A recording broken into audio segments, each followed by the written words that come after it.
Hello प्यारे बच्चों, तो कैसे आप लोग। आज का हमारा टॉपिक है एसिडिक स्ट्रेंथ ऑफ HX। आज हम लोग देखने वाले हैं एसिडिक स्ट्रेंथ हाइड्रा एसिड का। ओके, हम लोग देखने वाले हैं कि एसिडिक स्ट्रेंथ जो है HX के केस में किस तरह से बढ़ता है, अपवर्ड बढ़ता है या डाउनवर्ड बढ़ता है, और बढ़ता है तो फिर क्यों बढ़ता है। ठीक है, तो सबसे पहले हम लोग बात करें एसिडिक स्ट्रेंथ हाइड्रा एसिड की, HF, HCl, HBr और HI। तो फाइंड आउट ये करना है कि एसिडिक स्ट्रेंथ अपवर्ड बढ़ रहा है या फिर डाउनवर्ड बढ़ रहा है। तो अगर आपसे कोई पूछे, ठीक है, थ्योरेटिकल अप्रोच क्या है एसिडिक स्ट्रेंथ निकालने का, तो एसिडिक स्ट्रेंथ निकालने का थ्योरेटिकल अप्रोच है directly proportional to, acidic strength is directly proportional to electronegativity.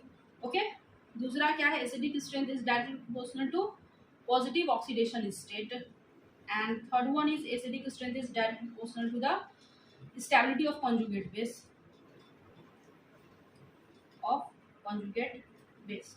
तो कोई पर्टिकुलर एसिड स्ट्रॉन्ग कब होगा, जब उस एसिड से H प्लस आयन जितना ज्यादा और जितना जल्दी रिलीज होगा तो वो पर्टिकुलर एसिड क्या होगा, स्ट्रॉन्ग होगा। ओके, तो यहाँ पर हमें देखना है कि किसमें सबसे ज्यादा H प्लस आयन जल्दी रिलीज हो रहा है, वो पर्टिकुलर एसिड क्या होगा, स्ट्रॉन्ग एसिड होगा। ठीक है, किसमें सबसे ज्यादा और सबसे जल्दी रिलीज हो रहा है वो सबसे ज्यादा क्या होगा, स्ट्रॉन्ग एसिड हुआ। तो H plus ion releasing tendency क्या कहलाता है, एसिडिक स्ट्रेंथ कहलाता है। ओके, तो अगर हम बात करें HX के केस में, तो एसिडिक स्ट्रेंथ क्या होना चाहिए बच्चों, क्योंकि एसिडिक स्ट्रेंथ जो है वो डायरेक्टली प्रोपोर्शनल है इलेक्ट्रोनेगेटिविटी के।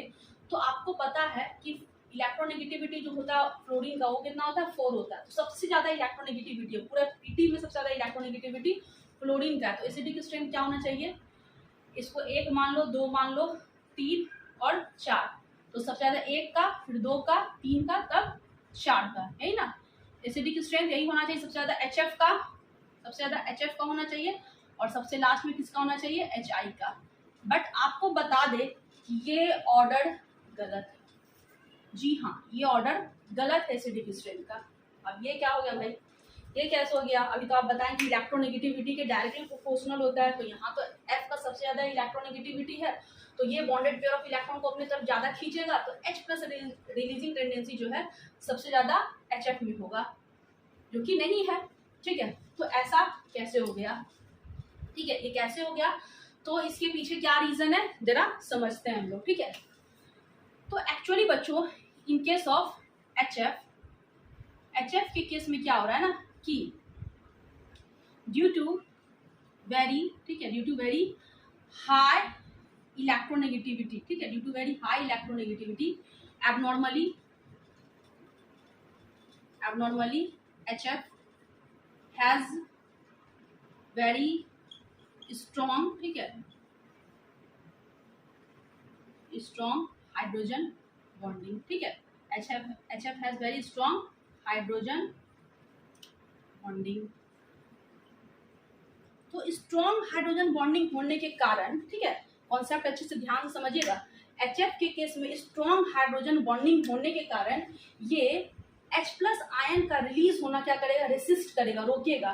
क्योंकि यहाँ पर सबसे ज्यादा क्या है, हाइड्रोजन बॉन्डिंग स्ट्रॉन्ग है। तो स्ट्रॉन्ग हाइड्रोजन बॉन्डिंग होने के कारण H प्लस आयन रिलीजिंग जो टेंडेंसी होगा वो क्या हो जाएगा, कम हो जाएगा। ठीक है, तो which due to very high electronegativity abnormally HF has very strong, ठीक है, हाइड्रोजन बॉन्ड which resist, ठीक है, which resist releasing of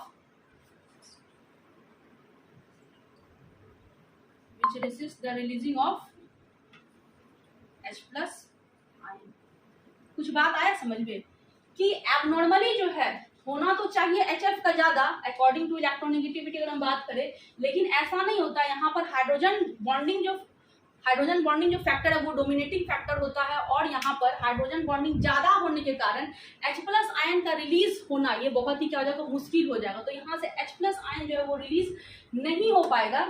okay, H plus ion release नहीं हो पाएगा, तो इसीलिए इसका एसिडिक स्ट्रेंथ जो होगा वो क्या होगा, कम होगा।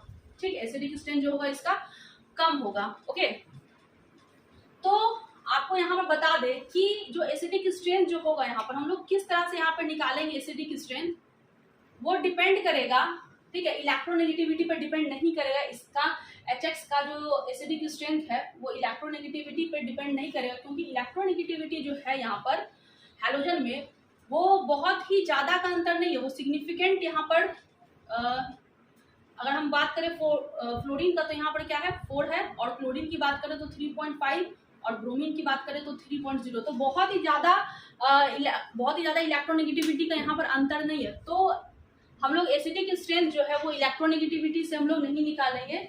HX के केस में जो एसिडिक स्ट्रेंथ यहाँ पर होगा, ठीक है, जो निकलेगा वो स्टेबिलिटी ऑफ कॉन्जुगेट बेस से निकलेगा, ठीक है। यानी कि यहाँ पर हम लोग को चेक करना पड़ेगा स्टेबिलिटी ऑफ कॉन्जुगेट बेस।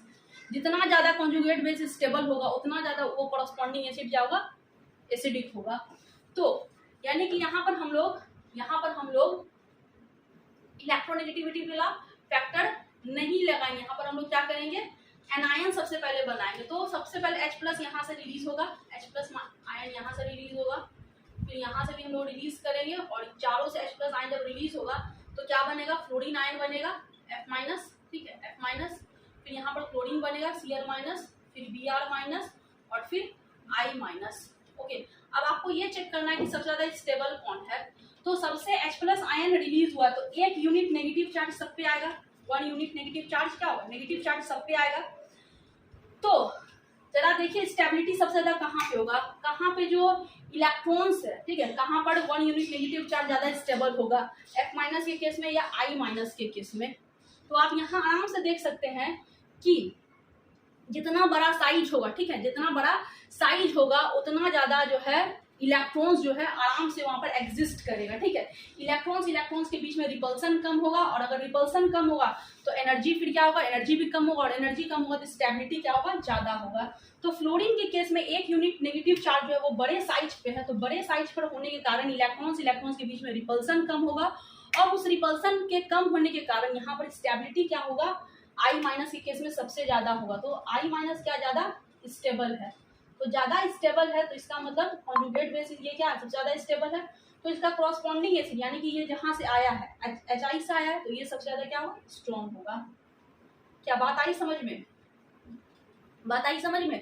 तो एसिडिक स्ट्रेंथ का जो ऑर्डर होगा, ठीक है, एसिडिक स्ट्रेंथ का जो ऑर्डर होगा वो सबसे ज्यादा किसका होगा, HI का होगा, तब HBr का होगा, तब HCl का होगा, तब HF का होगा। तो अगर आप ये वाला ऑर्डर लगा के आ जाइएगा इलेक्ट्रोनेगेटिविटी से तो क्या हो जाएगा, गलत हो जाएगा, क्योंकि HF में बहुत ज्यादा स्ट्रॉन्ग हाइड्रोजन बॉन्ड काम कर रहा है, और स्ट्रॉन्ग हाइड्रोजन बॉन्ड होने के कारण H+ आयन का रिलीज होना क्या हो जाएगा, डिफिकल्ट हो जाएगा। बात समझ में आ रही है, H+ आयन का रिलीज होना बहुत ही डिफिकल्ट हो जाएगा। तो हम लोग इलेक्ट्रोनेगेटिविटी से हम लोग नहीं चेक करेंगे इसके एसिडिक स्ट्रेंथ को, क्योंकि इलेक्ट्रोनेगेटिविटी में बहुत ज्यादा का डिफरेंस नहीं है, बहुत, क्योंकि सारा का सारा एक ही ग्रुप का एलिमेंट है, तो बहुत ज्यादा इलेक्ट्रोनेगेटिविटी में डिफरेंस नहीं है। इसीलिए हम लोग इसका जो एसिडिक स्ट्रेंथ है वो डिपेंड करेगा स्टेबिलिटी ऑफ कॉन्जुगेट बेस पे या स्टेबिलिटी ऑफ एनायन पे डिपेंड करेगा।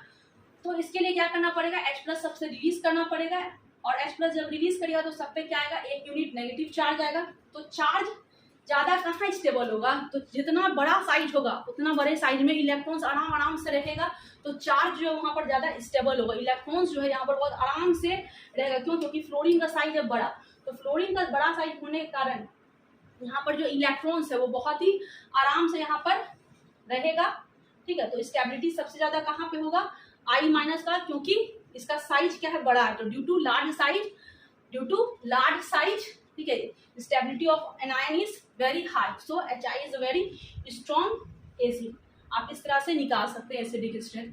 अब आप दूसरी तरह से भी सोच सकते हैं कि HI का यहाँ पर साइज क्या है, ज्यादा है, तो HI का अगर साइज ज्यादा है तो बॉन्डेड पेयर ऑफ इलेक्ट्रॉन्स जो है वो काफी, HI का साइज ज्यादा है तो बॉन्डेड पेयर ऑफ इलेक्ट्रॉन्स क्या काफी दूर है, तो यहाँ पर फोर्स ऑफ अट्रैक्शन क्या है, कम है फोर्स ऑफ अट्रैक्शन, तो H+ आयन जो है आसानी से रिलीज हो जाएगा, H+ आयन जो है यहाँ पर आसानी से रिलीज हो जाएगा। और क्योंकि HF में साइज क्या है, यहाँ पर बॉन्ड लेंथ क्या है, HF का छोटा है, तो यहाँ पर जो इलेक्ट्रॉन्स है बॉन्डेड पेयर ऑफ इलेक्ट्रॉन्स उसमें काफी फोर्स ऑफ अट्रैक्शन है, तो ये जो फ्लोरीन, ये जो H है ये काफी फ्लोरीन की तरफ क्या है, अट्रैक्टेड है, तो यहाँ से H+ आयन रिलीज करना ये क्या हो जाएगा, डिफिकल्ट हो जाएगा। तो आसानी से HF कहाँ रिलीज होगा, जहाँ पर बॉन्ड लेंथ ज्यादा है, तो HI के केस में बॉन्ड लेंथ क्या है, ज्यादा है, तो बॉन्डेड पेयर ऑफ इलेक्ट्रॉन्स जो है यहाँ पर टाइटली आयोडीन की तरफ अट्रैक्टेड नहीं है, तो यहाँ से H+ जो है वो आसानी से रिलीज हो जाएगा। तो आप एसिडिक स्ट्रेंथ जो है इस प्रकार से